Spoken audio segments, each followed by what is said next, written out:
isa ay mas malakas kaysa sa nauna. Hindi ko alam kung anong klaseng kalaban ang haharapin niya sa huli. Ang susunod na tao. Dahan-daang lumitaw ang projection ng isang babae. Munting bata, hindi ko alam kung anong henerasyon kang henyo. Kung magagawa mo akong talunin, sasabihin ko sa iyo ang paraan para talunin ang huling taong iyon.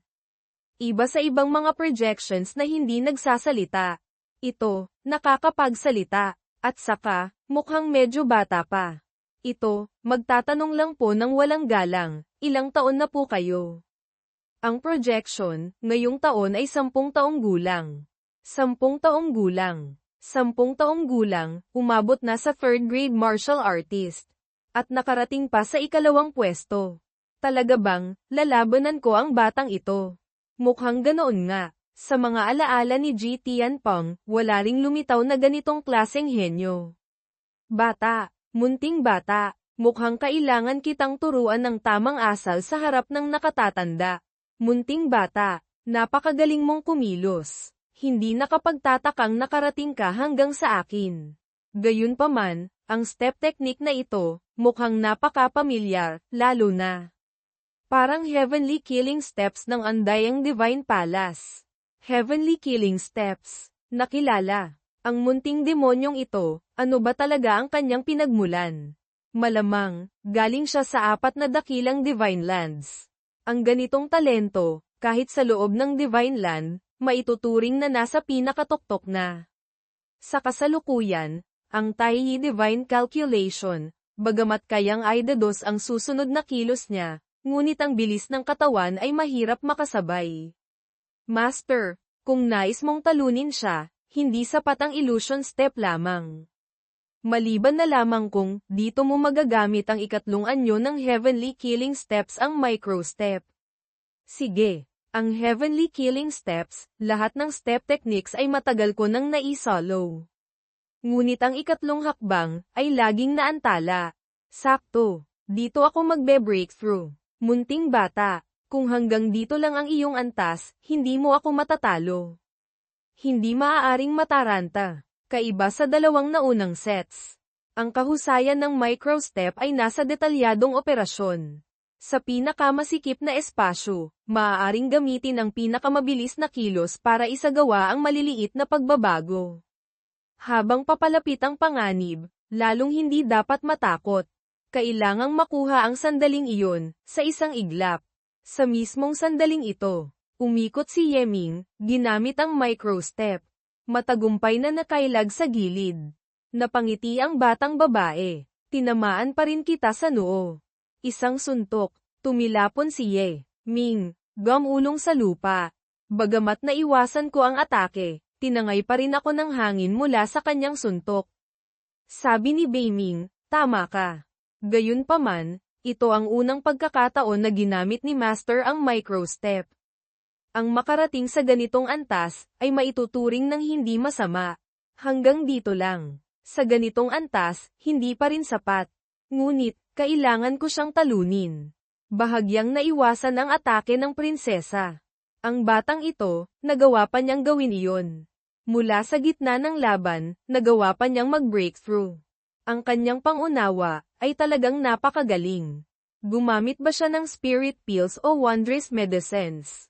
O, may espesyal siyang bloodline o physique.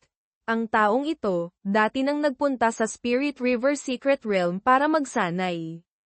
Pagkatapos, sa recruitment ng mga guards ng East Chi Marquee Manor, nasuri siyang may mid-grade treasure body. Ang Spirit River Secret Realm ay ang ruins ng Taiyi sect. Sa loob nito ay may Heaven Earth Ambrosia. Malamang, doon niya nakuha ang Heaven Earth Treasure Body. Heaven Earth Treasure Body. Kaya pala mayroon siyang ganitong antas ng pangunawa. Little Eternal Divine Feast. Ang paglapit ng ganito sa micro-step, ay hindi sapat para sanayin ang micro-step. Halika ulit. Pilit na sinasalag ni Yeming ang mga suntok mula sa batang babae. Sunod-sunod na tunog ng bing-bing, ang maririnig. Ang batang ito, ay talagang malupit sa sarili. Talagang ginagamit niya ang kanyang buhay para magpraktis ng martial arts. Huwag mong sabihin, ang ganitong uri ng matigas na buto, gusto ko ito. Hindi naman masama, ang kanyang step technique, ay nagbabago sa napakabilis na kilos. Ang mga atake ng prinsesa, ay palihirap na tumama sa target. Ang suntok na ito, tiyak na hindi ka na makakapagsalita. Little Eternal Divine Feast. Napangiti si Yeming, umikot at umiwas. Nag-teleport sa likuran ng prinsesa. Patay na. Ang batang masama, ay dapat tumanggap ng parusa. Array. May kaunting luha sa gilid ng kanyang mga mata. Hikbi, Hikbi, kung ginamit mo ang talam ng espada sa halip na ang katawan nito, malamang naglaho na ako. Bagamat hindi ako sang-ayon, ngunit talagang natalo ako. Nanalo na. Nanalo na. Sa wakas, natalo ko na rin ang munting demonyong ito. At saka, ang micro-step ay matagumpay ko ring nasanay. Ang labang ito, malaki ang nakuha ko. Sabi ni Beiming, bagamat ang kalaban ay talagang isang henyo, ngunit kung titingnan mula sa labas, si Master ay nakipaglaban sa isang 10 taong gulang na batang babae, binugbog ng kalaban na puno ng sugat, nanalo lamang ng bahagya, tapos nagdiwang pa. Talagang, wala na akong masabi. Kung iisipin ng mabuti, mukhang ganoon nga. Ano ito, child abuse? Kahit ano pang sabihin, talo ay talo. Ang susunod na kalaban, ay mas malakas pa kaysa sa akin. Kung gusto mo siyang talunin, kailangan mo lang makaligtas sa 3 espada niya. 3 espada, kung hindi ka mamatay, ikaw ang panalo. Yamang natalo mo na ako. Ang prinsesang ito, kailangan mong manalo hanggang sa dulo. Kung hindi, hindi kita patatawarin. Noon, ganyan din natalo ang prinsesa, at iyon na lamang ang natitirang tao. Basta't makalusot siya, dadalhin ko itong matandang mukha ko sa Yin-Yang sect para kunin ang taong iyon. Importante, mahirap sabihin. Si Di Xiong ay mayroong Kang Tian Emperor blood. Si Yeming, mahihirapan siyang manalo. Kahit manalo pa siya, ngunit siya ay disipulo ni Gao Fengxian. Ang kanyang Grandmaster ay yung, hindi rin kami madaling makumbinsi. Si Yeming ay isang magandang binhi. Ang bigyan siya ng 2 mahalagang pagkakakilanlan ng sabay, ay ayos lang. Mula ngayon, siya na ang core disciple ng Yin-Yang sect. Siya rin ang direct disciple ng East Chi Academy. Bumalik sa loob ng Stonewall, makaligtas sa 3 espada, ay panalo na. Ano ba iyon? Nakailangan lamang ng 3 espada. Isang anino ang dahan-daang lumitaw. Nagmasid si Yeming sa paligid. Ang taong iyon, ay nababalot ng apoy. Ang huling kalaban, sa wakas ay lumitaw na. Halika na. Sa sandaling ito, ang puting usok ay biglang yumanig. Ang paligid ay bumalik sa dati. Teka, bakit walang espasyo para sa laban? Pati projection, wala. Hindi kaya, nagkaproblema ang Stonewall Array Formation na ito. Si Di Xiong, yung matandang Sorrow na iyon. Tiyak na may naramdaman siyang kung ano. Malinaw na ayaw niyang hayaang hamanin ni Yeming ang kanyang projection. Bagamat isang projection lamang iyon mula noon, ngunit mula sa kanyang tunay na katawan, maaari niyang maramdaman at matuklasan. Hindi kaya, alam niyang hindi siya kalaban ni Yeming kaya kusa siyang umatras. Hindi ganoon ka-simple. Sa sandaling maging martial god, mararamdaman na ang karmic power. Ako, kara-rating ko pa lang sa martial god realm hindi pa nagtatagal, kaya malabo ko lang maramdaman. Si Di Xiong, mas malinaw niyang nakikita kaysa sa akin. Ang paglaho niya ng projection, ay hindi dahil takot. Siya kay Yeming. Kundi, nag-aalala siyang ayaw niyang madamay sa maraming sanhi at bunga ng karma. Ito, hindi ba't malinaw na sinasabi na si Yeming, ay mayroong napakalaking karmic power sa kanyang katawan. Ang dakilang emperador, kahit martial gods ay ayaw madamay sa kanya. Ayaw niyang madamay, ako naman, mas lalo kong gustong madamay. Academy Head, marahil ay gustong kunin si Yeming bilang direct disciple. Ako, syempre, ngunit hindi ako maaaring lumabas ng personal. Si Tian Ying, siya ay nasa martial ancestor realm, hindi mataas, hindi mababa. Tamang-tama para kumuha ng direct disciple. Ipinapalam ko na sa kanya. Ngayon, marahil ay nasa daan na siya pabalik. Opo, ang magagandang araw ni Yeming, malapit nang matapos. Yung batang iyon, hindi yung tipo na nauubusan ng langis. Si Tian Ying, bagamat mainitan ang ulo at kulang sa pasensya ng kaunti, ngunit napakaseryoso siya sa mga opisyal na bagay. Sakto, si Yeming, ang ganitong klase ng disipulo ay hindi kailangang turuan ng sobra. Kailangan lamang lumikha ng angkop na kapaligiran. Hindi ninyo kailangang mag-alala, Chen Fei. Ngayon, puntahan mo siya at sabihin mo ito sa kanya. Kumuha ka ng isang Void Heaven token at ibigay mo sa kanya. Para makapunta siya sa Void Heaven Realm at magkaroon ng kaalaman. Opo, sa huli, hindi lumaban.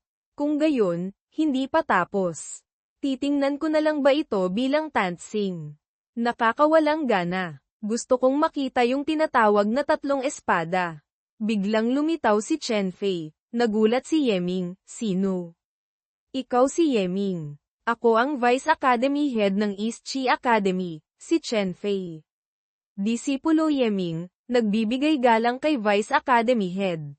Ang taong ito ay isang martial saint, hindi na kailangang maging formal. Nakalusot ka na sa legendary Stonewall. Dapat sana ay naging direct disciple ka na. Ngunit ang aming academy head ay maraming ginagawa, at ang ibang mga instructors naman ay mahihirapang gampanan ito. Kaya nagpasya kaming magpabalik ng isang master mula sa labas. Ang academy head ay may isang minamahal na disipulo. Siya ay isang general ng Azure Dragon Empire. Hanggang ngayon, lagi siyang nasa frontline nakikipaglaban, bihira siyang magpakita sa akademya. Sa loob ng ilang araw, babalik siya sa akademya, at opisyal kanyang tatanggapin bilang disipulo. Maraming salamat po, Vice Academy Head, sa paghubog. Ngunit, yung master mong iyon, mainitan ang ulo, hindi maganda. Sa hinaharap, kapag nagkita kayo, maging mapagpasensya ka ng kaunti. Huwag mo siyang bibigyan ng hirap. Mainitan ang ulo, hindi maganda. May masamang pahiwatig. Sa sandaling ito, sa labas ng Stonewall, Fei, batang ito. Ito ay karne ng kambing na level 6 demonic beast. Hindi masama ang lasa. Dapat kumain ka ng marami. Linisin mo, magtira ka ng kaunti para kay Yeming. HMPH. Yung batang iyon, ngayon ay napakayaman na. Anong gusto niyang kainin na hindi niya makukuha? Dahan-daang lumabas si Yeming. Sinasabi ko, ako sa loob, nagpapakahirap, lumalaban hanggang kamatayan. Kayo naman, napakasaya ninyo. Ano pa bang magagawa namin? Lumaban ka ng isang buong araw at gabi. Kami, nakatayo lang doon at naghihintay sa iyo, hindi ba't mamamatay kami sa pagkabagot? Halika, kumain ka ng kaunti. At saka, ikwento mo kung ano ang iyong mga nagawa. Isang araw at isang gabi. Hindi ko inaasahan, lumaban pala ako ng ganoon katagal. Mabuti na lang at hindi masama ang mga nagawa. Nakalaban ko hanggang sa huling tao. Magaling. Batang ito, magaling ang ginawa mo.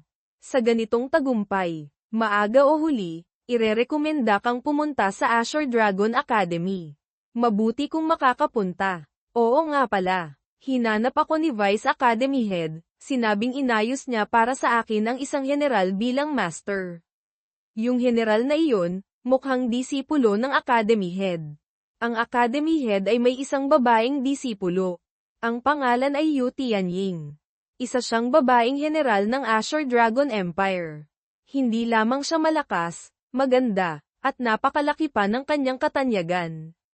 Noon, hindi kakaunting mga prinsipe ang may gusto sa kanya. Ngunit wala ni isa man ang nakaligaw sa kanya. Yung babaeng iyon, hindi ba't napakatanda na niya ngayon? Ang buhay ng isang martial ancestor ay umaabot ng 800 taon. Ang iyong master, bagamat mahigit 100 taong gulang na, ngunit nasa kasagsagan pa rin ng kanyang kabataan. Tiyak na isa pa ring dakilang kagandahan. Sabi ni Beiming, binabati kita, Master. Sa wakas, mayroon ka ng martial ancestor master. Sa isip ni Yeming, noon, laging umaasa kay Beiming na magpanggap. Malinaw na ikaw mismo ay magaling ding magpanggap. Ikaw ngayon, ay isang taong nagtataglay ng malaking kayamanan. Kahit ako, naiinggit. Mahirap tiyakin na walang ibang gagawa ng masama sa iyo. Ang pagtatago ng iyong pagkakakilanlan ng kaunti ay mas mabuti. Kung kailangang lumabas, gamitin mo itong Zhang Enhanfu, the Sky's Talisman. Maraming salamat, Sister Fei. Sakto. Ang mga martial tools ko ay nasira ng hindi kakaunti ni Qin Shen. Sa panahong ito, dapat nang magpalit ng kaunti. Pagkatapos, ginamit ni Yeming ang Disguise Talisman, umalis sa akademya, at nagpunta sa mga treasure pavilions ng Chi City. Pinalitan niya ng bago ang lahat ng kanyang nasirang martial tools. Kasabay nito, bumili rin siya ng malaking halaga ng mga materyales para sa pag-set up ng array. Kagalang-galang na Ginoo, sa kabuuan, ang nagastos ninyo ay 400,000 martial ancestor coins. Maaari ko po bang malaman kung may kailangan pa kayo? 400,000 martial ancestor coins. Katumbas iyon ng 4 na milyong martial monarch coins. Bakit napakamahal? Ang mga martial tools ng Ginoo ay pambihira ang grado. Ang pagpapalit nito ay natural lamang na hindi mura. At saka, ang mga array flags, talismans, at iba't ibang materyales para sa pag-set up ng array, ang paraan ng paggawa ay napaka-komplikado. Ang medyo mahal ay normal lamang. Nakikita ko, ang kilos ng Ginoo ay pambihira. Ang mga mata ay alerto. Malamang ay madalas kang nasa mapanganib na tunay na laban. Espesyal kung inirerekomenda ang bagay na ito. Ito ay isang protection puppet na ginawa ng Tiangong Sect, Antas Martial Monarch. Sa sandaling ay activate, kaya kang lunukin papasok sa tiyan nito, at tumakas sa pamamagitan ng paghuhukay sa lupa. Sapat itong epektibo para sa isang taong hinahabol ng isang martial monarch na makatakas mula sa kamatayan. Ang isang puppet na ito ay maaaring gamitin ng 3 beses. Ang presyo ay 300,000 martial ancestor coins. Hindi ko alam kung interesado ang Ginoo. May ganito palang pambihirang bagay. Bagamat napakamahal ng presyo, ngunit kumpara sa buhay, ano naman ang pagtutuos ng pera? Basta't may pera, pati martial ancestor level protection puppet ay ibinebenta. Siyempre, ang presyo nga lang ay medyo mahal. Mga 3 milyong martial ancestor coins. Hindi na kailangan. Ang martial monarch level ay sapat na. Hindi ko kaya. Pagkatapos, nagtago si Yeming at naglakad sa kalye. Sabi ni Beiming, Master. Ang Divine Spirit Treasure Robe, sa loob nito ay may disguise technique. Bagamat hindi kailangan ng disguise talisman, ngunit maaari kang lumabas ng ligtas. Bakit hindi mo sinabi agad? Nagamit ko tuloy ang 2 talisman. 400,000 martial ancestor coins, hindi pa man lang nagiinit sa kamay ko, naubos na agad. Talagang, bangkarote na ako.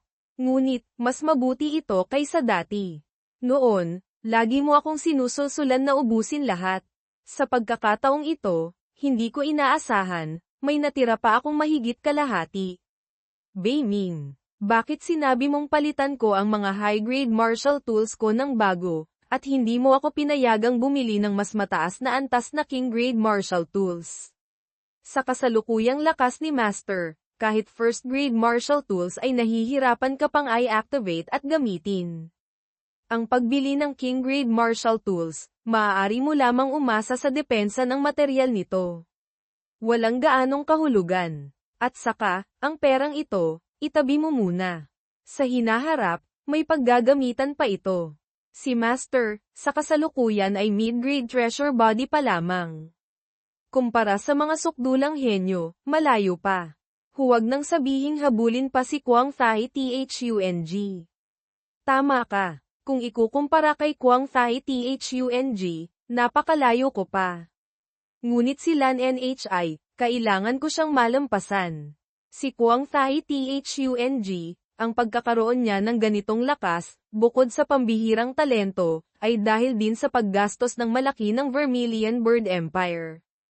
Master, kung nais mong paikliin ang agwat na ito, ang pag-angat sa Saint Body, ay mangangailangan pa ng ilang dosenang beses ng perang mayroon ka ngayon. Ang makakuha ako ng 1 milyong martial ancestor coins ay isang malaking swerte na. Mahigit 10 milyong martial ancestor coins, saan ko naman hahanapin iyon? Dahan-dahan lang. Senior Sister Yu. Kung hihilahin mo pa ako ng ganito kahigpit, mababali ang balikat ko. Anong nangyari? Lumipat ang eksena sa Yin Yang Gang. Aray, ang sakit. Bilisan mo, bigyan mo ako ng G-Tumdan, painkiller pill. Nagbukas na naman ang sugat ko. Mabuti ka, Black Dragon Gang. Nang ahas kang gumawa ng kalokohan sa akin ng patago. Senior Sister Merong, anong nangyari? Alam mo naman, ang ating society, para gumana ay kailangan ng pera. Ang fighting ring, ang pangunahing pinagkukunan natin. Nitong mga nakaraang araw, sunod-sunod ang pagkatalo sa ilang malalaking laban. Ang Yin Yang Gang ay gumastos ng hindi kakaunti. Hindi ba't mas malakas ang mga fighters ng ating Yin Yang Gang kaysa sa Black Dragon Gang? Noon, ganoon nga, ngunit kamakailan lang, si Yuan Jindan, Black Dragon Leader, hindi ko alam kung saan siya nakakuha ng isang grupo ng napakagagaling na fighters. Sunod-sunod kaming natalo sa ilang malalaking laban. Ang natalo na sa atin ay 1.6 milyong Martial Ancestor Coins. Ito ay 1.6 milyong Martial Ancestor Coins. Sa kasalukuyan, saan naman ako kukuha ng ganoon kalaking pera? Kung makikipaglaro tayo ng isang malaking laban sa Black Dragon Gang, ito rin ay isang magandang pagkakataon para kumita ng pera. Leader, kung tutulungan kitang lumaban, magkano ang ibabahagi mo sa akin? Haha, ikaw ang lalaban. Itataas ko ang dalawa kong paa sa pagsang-ayon. Ang pagbabahagi ay hindi naman imposible. Ngunit ngayon, ang ating gang ay sobrang hirap na. Kahit puhunan, wala na. Napansin ni Yeming, buong oras, nakatitig ka lang sa pera ko. Anong nakatitig? Ang pangit naman pakinggan. Malinaw na gusto kong ikaw ang maglabas ng puhunan. Wala na rin akong magagawa. Ang pera, natalo ng lahat. Sa katawan ko, wala nang natirang barya. Hindi kaya, kaya mong tiisin na ang isang mahinang babaeng tulad ko, ay pumunta sa mga madidilim na puwersang iyon para umutang ng may mataas na interes. Ikaw, mahinang babae. Hindi ba't, para kumita ng 1 milyong Martial Ancestor Coins? Ang magpahiram sa iba ng kaunti, pwede. Ang magpahiram sa iyo, bakit? Tayo, malapit man tayo, ngunit pagdating sa pagpapautang, exempted ako.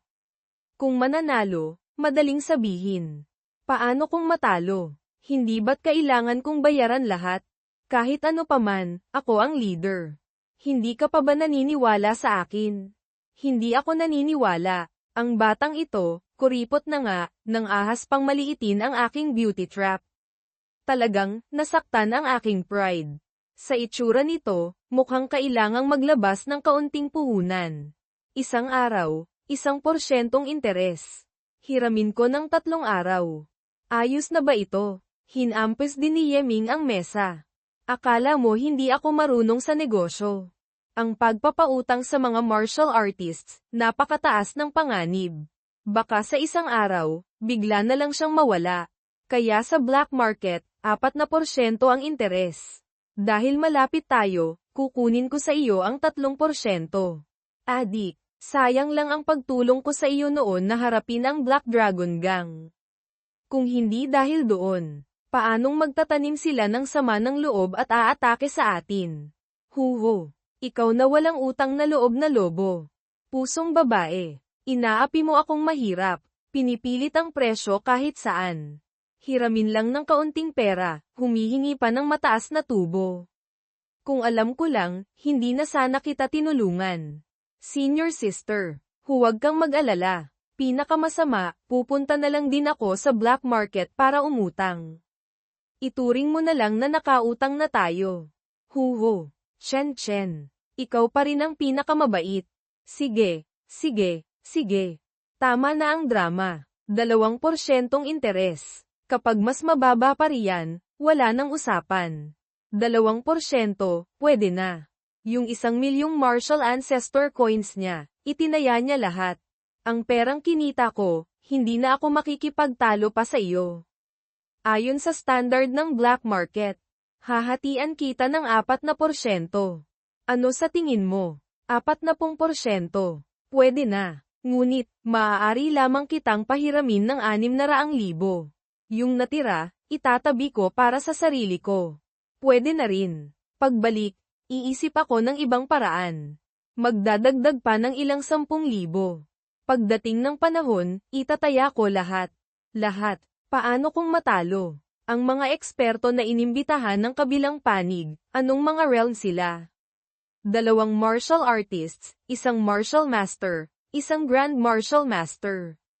Bawat laban, hindi bababa sa 5 milyong martial ancestor coins. Yung laban ng grand martial master, si Chen Chen ang aakyat. Hamanin mo yung 2 martial artists. Yung martial master, wala tayong taong partikular na magaling, kaya hindi na tayo lalaban. Ang pustahang mahigit 1 milyon, hindi maliit na bagay. Ang ating yin yang gang, kaya ba nating pigilan ito? Paano kung yung mga taga Black Dragon Gang ay matalo tapos magalit at makipagpatayan sa atin? Makakaya ba nating labanan? Makipagpatayan sa atin? Ang Black Dragon Cult, ano ba sila? Isang maliit na sekta lang naman. Wala silang lakas ng loob. Makalipas ang ilang sandali, bumalik si Yeming sa dormitoryo. Ang ganito kalaking laban. Ang Black Dragon Gang ay tiyak na itataya ang lahat ng kanilang yaman. Kailangang manalo. Bagamat 4% lamang ng kita ang makukuha ko, ngunit hindi rin ako maaaring maging masyadong sakim. Sa huli, kung walang yin yang gang na magpapatatag, ang ganito kalaking pastahan ay hindi mabubuksan. Tanong kay Beiming, Master, may naiisip ka bang magandang paraan? Sa harap ng benepisyo, kailangang manatiling matatag. Hindi maaaring malito ang isipan. Ang kasalukuyang realm ni Master ay stable na. Kung nais pang umangat ng isang hakbang, kailangang ay sublimate ang Yuan Qi, I condense ang Gang Meridians, at I transform ang Gang Strength. Kailangang gamitin ang Gang Liquor.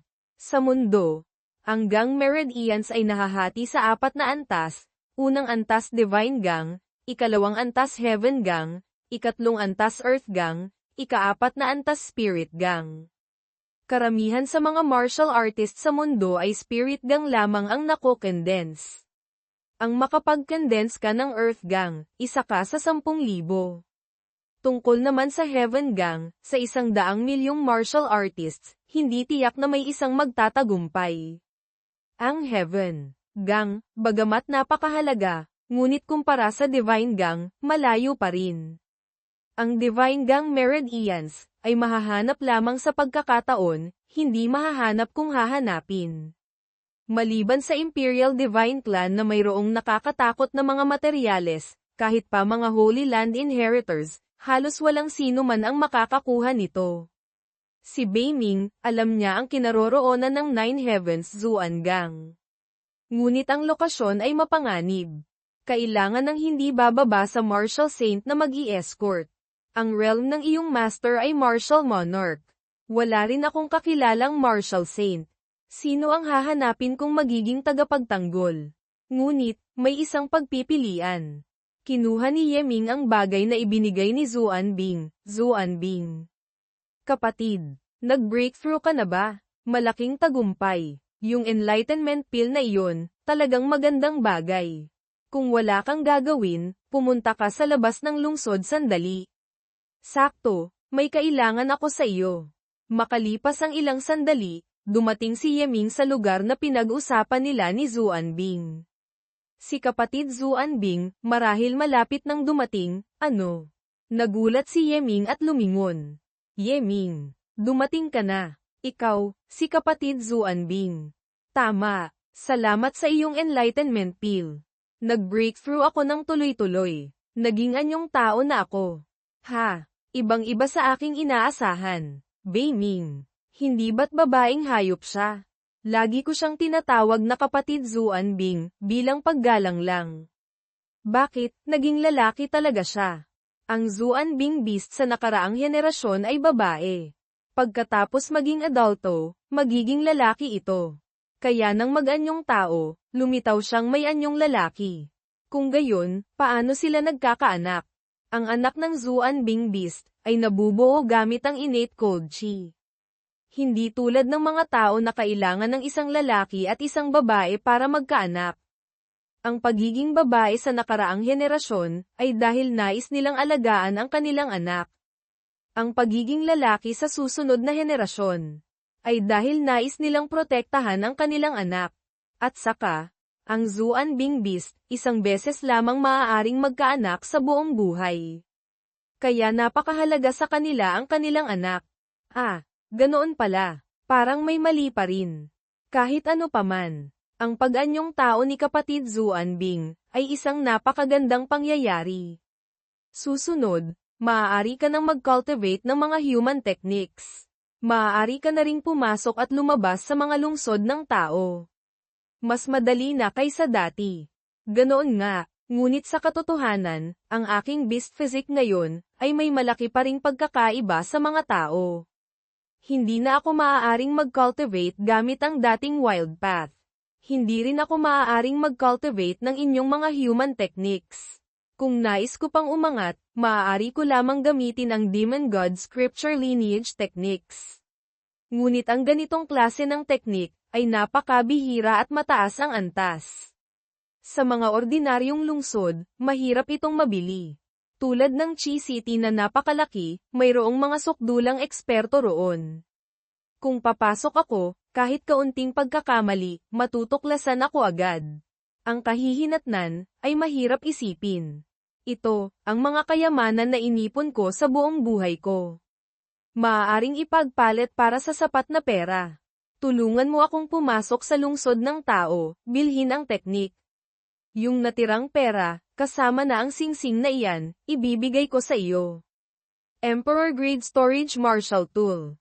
Idinikit ni Yeming ang singsing sa kanyang noo, tiningnan ang laman sa loob. Diyos ko! Ang storage space, napakalaki nito. Kahit ilang bundok ang ilagay, walang problema. Ang Emperor Grade Martial Tools, dito ay nakatambak na parang basura. Sabi ni Beiming, Master.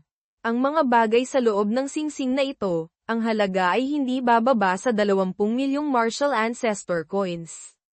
Malaki ang kinita natin. Ako, dito ay mayroong Demon God Scripture. Master, maaari mong ibigay ito sa kanya. Singilin mo siya ng 600,000 Martial Ancestor Coins. 6 na milyong. Kinuha ko na ang napakaraming kayamanan niya. Tapos may utang pa siya sa akin. Hindi ba't masyadong masama iyon? Sabi ni Beiming, Master, masyadong minamaliit mo ang halaga ng Divine Grade Technique. Huwag nang sabihing 6 na milyong Martial Ancestor Coins. Kahit halughugin pa ang buong lungsod para bumili ng doble niyan, hindi ka makakabili. Hindi lamang ibebenta ito ni Master sa kanya.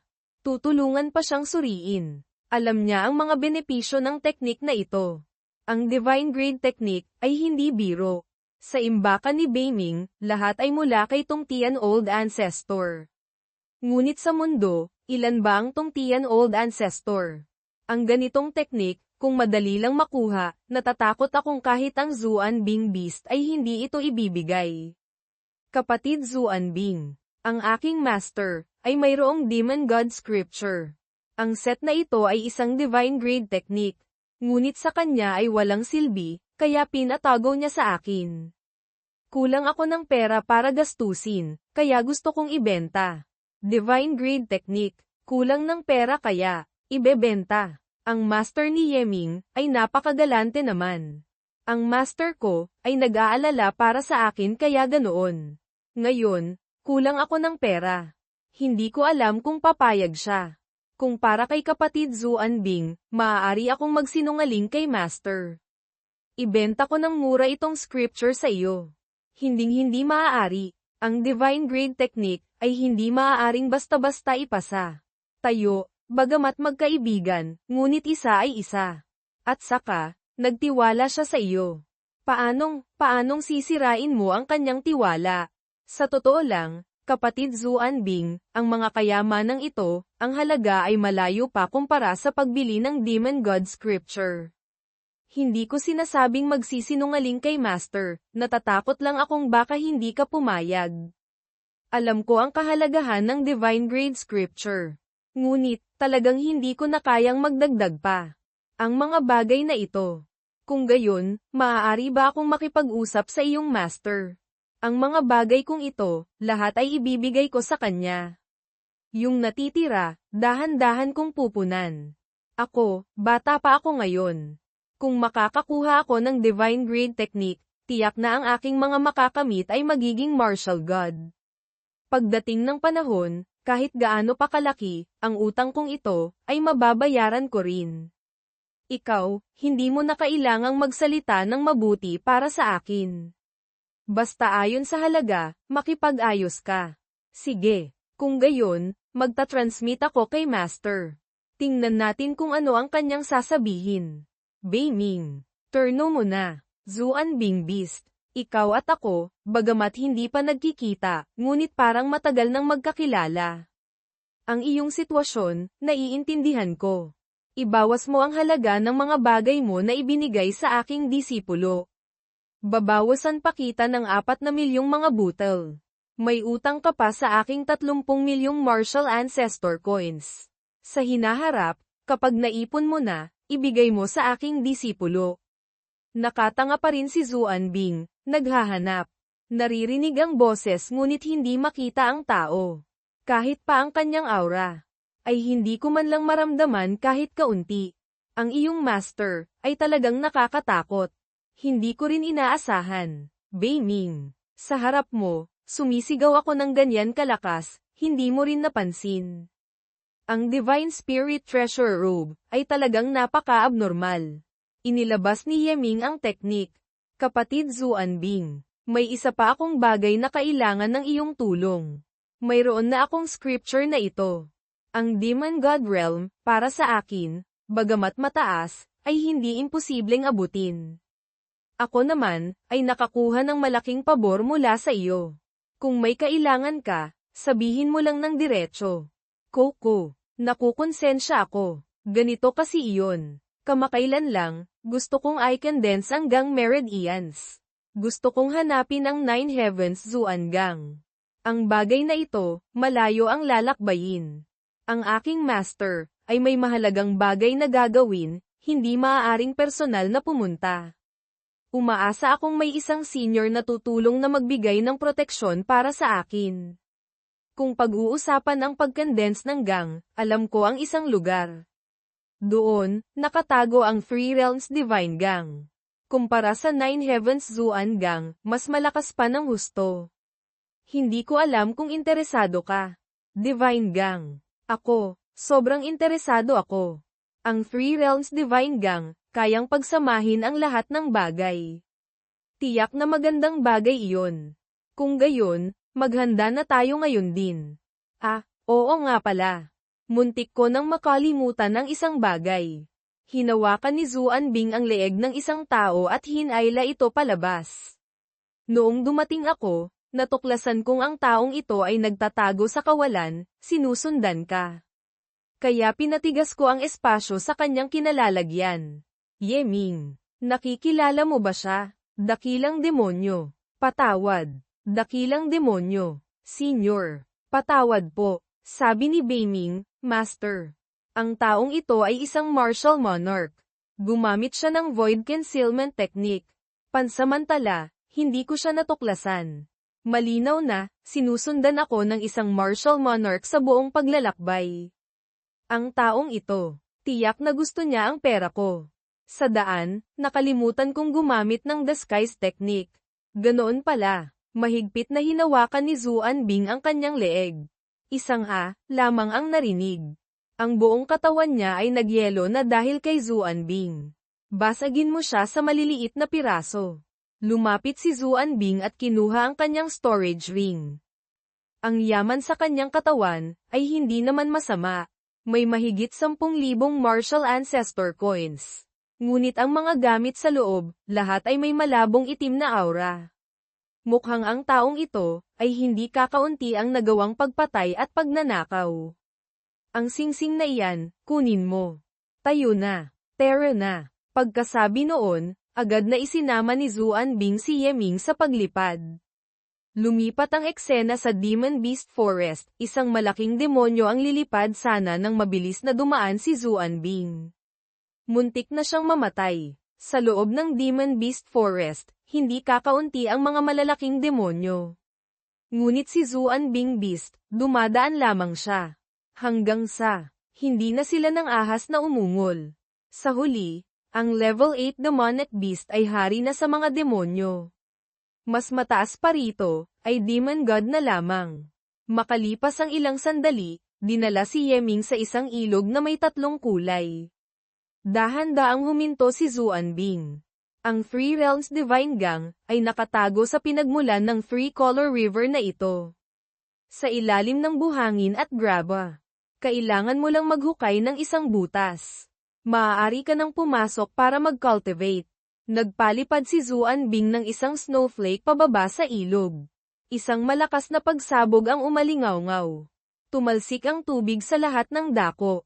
Sa sandaling ito, sa ilalim ay may maririnig na mga matitinis na tunog. Ang gulo naman ng mga tunog na ito. Yung mga demonyong hayop na iyon, anong nangyayari sa kanila? Marahil, ang misteryo rito ay nag-ambala natin. Pumasok ka na para mag-cultivate. Ang natitirang bagay, ipaubaya mo na sa akin. Kung gayon, aabalahin ko na si kapatid Zuanbing para magbigay ng proteksyon sa akin. Sa sandaling ito, pumasok na si Yeming sa lugar ng cultivation. Medyo nahihirapan ng huminga si Yeming. Beiming, nahihirapan akong huminga. Sa bawat paghinga, ang daloy ng hangin ay pinuputol ng mga kakaibang tunog na ito. Ang Three Realms Divine Gang ay hindi lamang isang uri ng gangsya. Ang ibang mga gangsya ay magtutulungan sa pag-aayos. Ang mga ingay ay pumupulupot, bumubuo ng mga kakaibang bagay. Master, mag-ingat sa pagtuklas. Hanapin mo ang mga esensyang iyon. Nagpraktis ako ng Taiyi Divine Calculation. Naiintindihan ko ang Tao of Deduction. Ito ay pagbabago. Hindi lamang simple. Ginamit ni Yeming ang Taiyi Divine Calculation. Ang esensya ng Three Realms Divine Gang ay 3 uri. Maaaring magkahalo-halo ang mga gangsya. Kahit gaano pa kakomplikado ang pagbabago. Ang batas ng pagdaloy ay pareho. Lahat ay kabilang sa iisang uri ng gangsya. Kailangan lamang isynchronize ang mga ito. Makukuha ang 3 uri ng paraan ng paghinga na kailangan. Ang unang uri ay huminga ng 1 beses. Ang ikalawang uri, 6 na paghinga papasok, 7 paghinga palabas. Ang ikatlong uri, bahagyang huminga papasok, huminga palabas ng 9 na beses. Sa sandaling ito, 3 sinag ng liwanag ang pumailan lang. Ang mga ilaw ay kumalat. Lahat ay naglaho, bumalik sa kanilang esensya. Sabi ni Beiming, Master, nagtagumpay ka. Sa sandaling ito, ang pulang sinag ng liwanag ay bumalik. Dumiretso pababa, sumigaw si Yeming sa sakit. Kung ito ang Three Realms Divine Gang, kung gayon, i-condense ko ang 3 gang meridians. Noon, ang Demon God Power na nasa loob ng 9 Revolutions Foundation Establishment Divine Peel, ginamit ko ang Foundation Establishment Cultivating Origin. Pagkatapos isanib sa Tin Nguyen Huyet Ho, Essence Blood Flower, nagkaroon ng pagbabago. Naging Blood Demon Chi. Sa pagkakataong ito, gagawin ko itong umangat pa ng 1 hakbang. Kumonekta. Unang gang meridian. Blood Demon Gang. Sa sandaling ito, ang ikalawang sinag ng liwanag ay bumagsak. Nagngangalit ang mga ngipin ni Yeming, tinitiis ito. Ang aking katawan ay dumaan sa Heaven-Earth Ambrosia, umabot sa antas ng Heaven-Earth Treasure Body. Ang aking physique ay fundamental na. Gagamitin ko ang Heaven-Earth Chi na iyon, para i-condense ang ikalawang gang meridian. Heaven-Earth Gang. Mula sa loob ng katawan ni Yeming, isang haligi ng liwanag ang pumailan lang sa kalangitan. Pangatlo, Gang Meridian. Ako, dati, nasira ang aking mga meridian. Dahil sa paghihiganti, sinaktan ko ang aking sarili. Ginamit ko ang paraan ng pag-cultivate ng Ice-Water Body Tempering Technique. Para lamang mapanatili ang kaunting dignidad ng physique. Ang ikatlong gang meridian. Gagamitin ko ang Ice-Water Gang. Nakatayo si Zuanbing, pinagmamasdan si Yeming na nagko-cultivate, tahimik, walang masabi. Sa sandaling ito, biglang may kung anong nabasag. Naputol. Agad na napasok ka ng dugo si Yeming. Meridian Rupture. Ang ikatlong gang meridian, kumpara sa dalawang nauna, masyadong malaki ang agwat sa kalidad. Hindi kayang tanggapin ang Divine Gang. Sa sandaling ito, ang dalawang natitirang gang meridians ni Yeming ay dahan-dahan nang nagkakabitak. Sabi ni Beiming, Master, kailangan mong magpalit ng isang sapat na makapangyarihang origin power para saluhin ang Divine Gang. Kung hindi, pati yung dalawang ibang gang meridians ay paputok din. Saan ako hahanap ng ikatlong uri ng lakas na ito sa loob dito? Sabi ni Beiming, isuko mo na ang pag-condense ng gang na iyan. Hintayin mo ang susunod na pagkakataon. Kung pati yung dalawang ibang gang meridians ay sumabog din, mawawala lahat kay Master. Magiging isang ordinaryong tao. Lintek, ang Divine Gang, ay maaaring matagpuan ngunit hindi mahahanap. Mahirap makakuha ng ganitong klaseng pagkakataon. Hindi kaya, susuko na ako. Lumapit si Zuan-Bing, huwag kang mataranta. Itong ikatlong gang meridian, gamitin mo ang aking extreme cold origin power. Ang aking pinagmulan, para I can dance. Ngunit, kapatid Zuan-Bing, ito, makakasakit sa iyong pinagmulan. Walang anuman. Tinulungan mo akong iligtas ang aking anak. Binigyan mo pa ako ng enlightenment pill at demon god scripture. Tinulungan mo akong magkaroon ng posibilidad na maging isang demon god. Kumpara sa mga bagay na ito, ano naman ang kaunting pinsala sa aking esensya? Ang origin power ay dahan-daang dumadaloy sa katawan ni Yeming, napakakinis. Ang ikatlong gang meridian, nagsisimula ng mag-condense. Dahan-daang naramdaman ni Yeming, sa sandaling ito, mga demonyong hayop mula sa lahat ng dako ay tumatakbo papalapit. Sunod-sunod na yabag ang maririnig. Anong nangyayari? Yung mga demonyong hayop na iyon, pagkakita sa akin ay hindi makagalaw. Gustong samantalahin ang kahinaan ko para pumasok. Sa huli, ang pagkain sa aking karne, para sa kanila ay isang malaking pagpapala. Kung gayon, huminto muna tayo.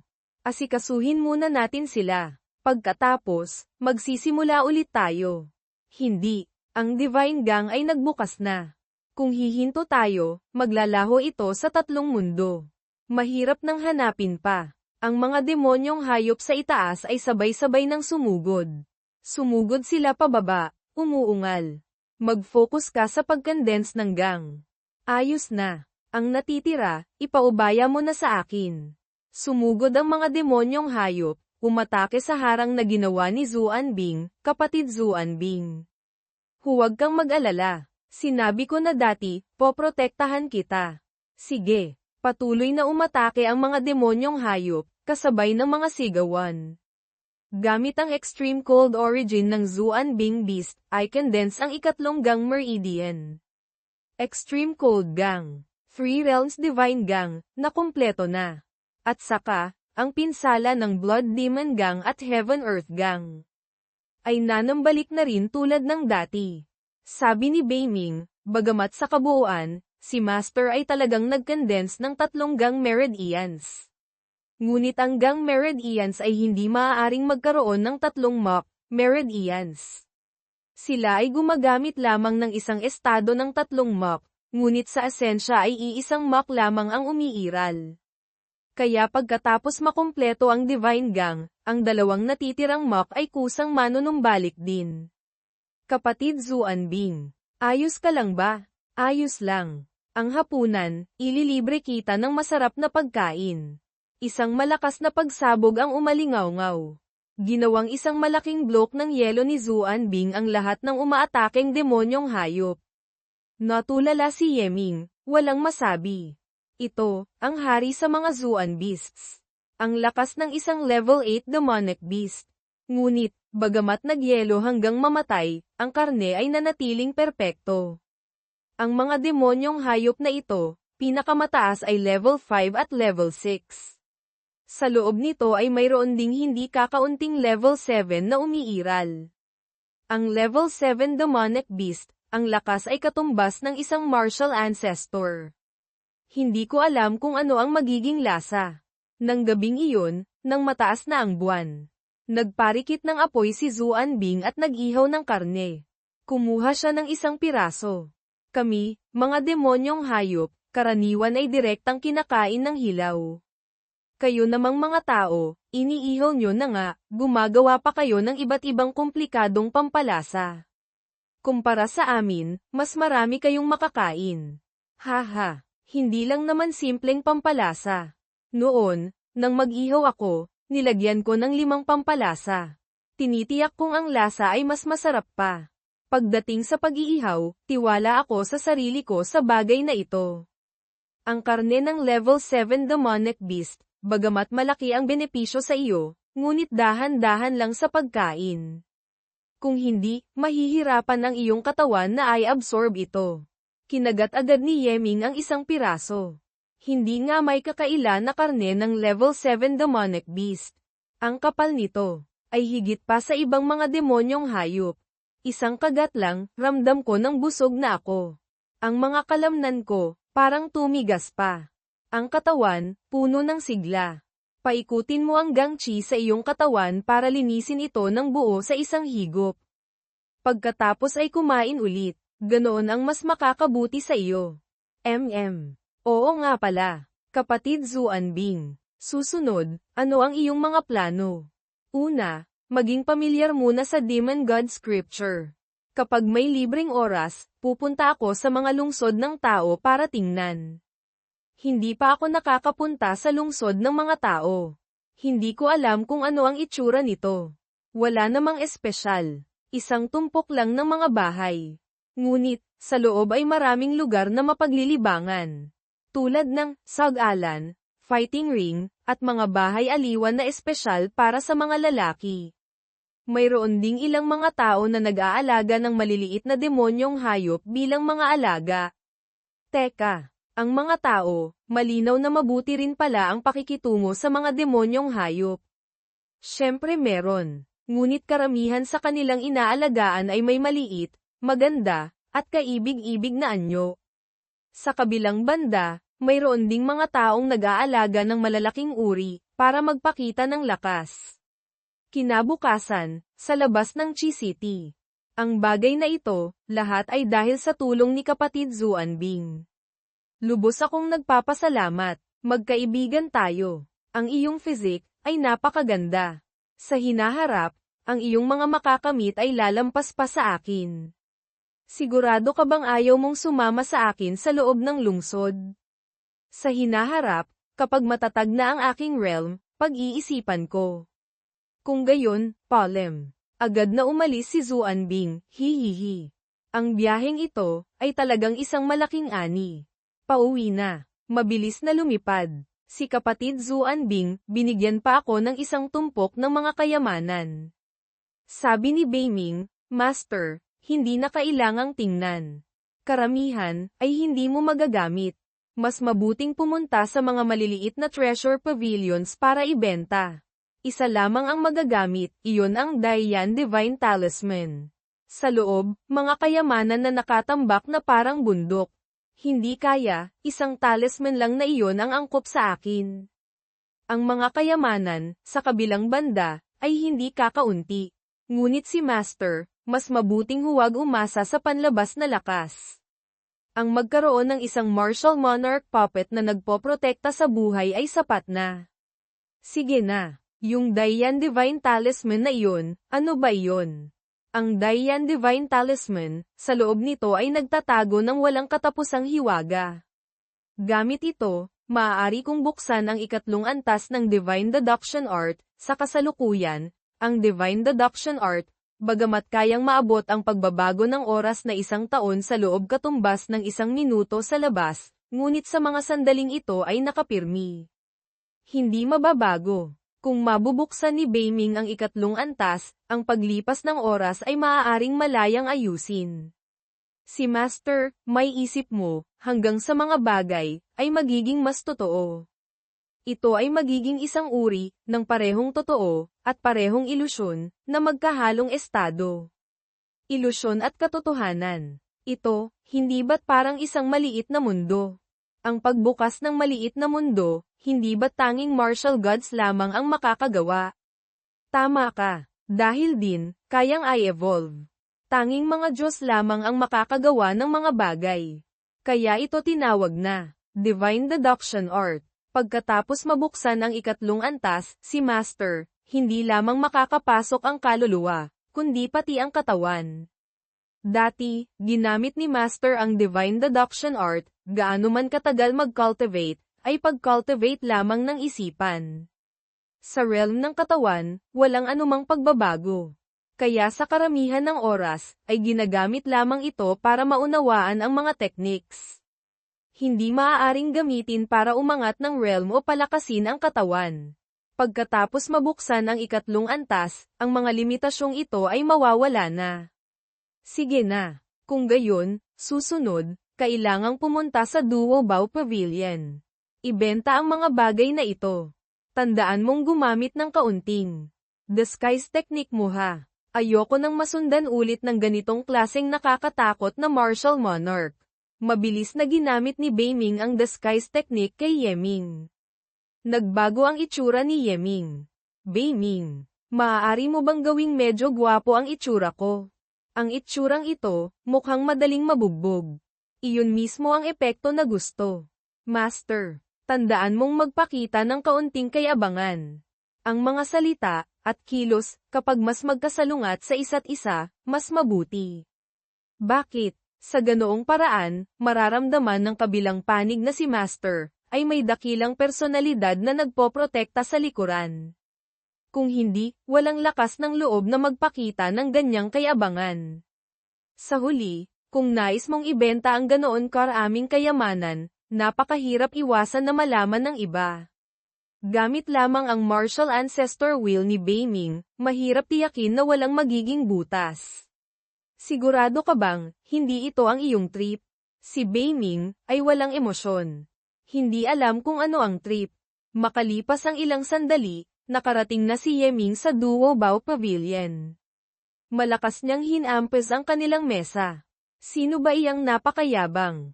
Tawagin ninyo ang inyong manager dito para sa akin.